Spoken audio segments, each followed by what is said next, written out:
Meanwhile, the state of Utah has announced 2 new categories for COVID-19 vaccine eligibility starting March 1st. Residents 65 and older and people who have or claim they have certain underlying medical conditions. On Thursday, Governor Spencer Cox announced a list of medical conditions that would make someone eligible for the shot next month, including some cancers, kidney or heart disease, diabetes, and dementia, among others.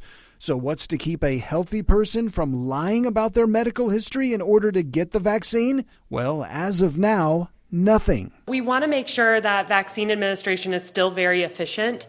And so we're going to be relying on people on their own word for whether or not they fall into one of those severe high-risk categories. Jamie Montoro is the pharmacy director for Smith's, which will begin receiving and distributing the vaccine at their locations next week.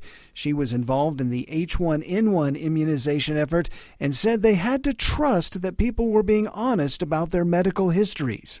Honestly, the honor system is one way, or having people attest to the fact that they have certain medical conditions has been how I've seen it done before. So I would expect something similar. If you're a patient at our pharmacy, we see your medications, and so we can definitely see who's eligible from the medications that people take. With no verification process currently in place, pharmacists and local health department officials will have to rely on the honesty and integrity of each vaccination seeker, hoping that their arm is the only thing they have up their sleeve. It's very important that if you don't fall in those categories, that you don't seek a vaccine, that you save those doses for individuals who are at the highest risk.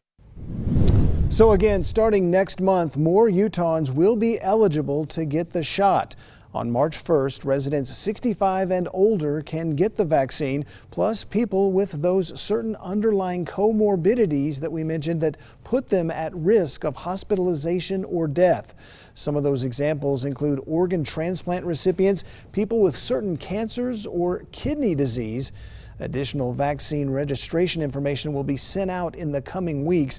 Officials ask that you do not call your local health department to ask about eligibility or make an appointment just yet.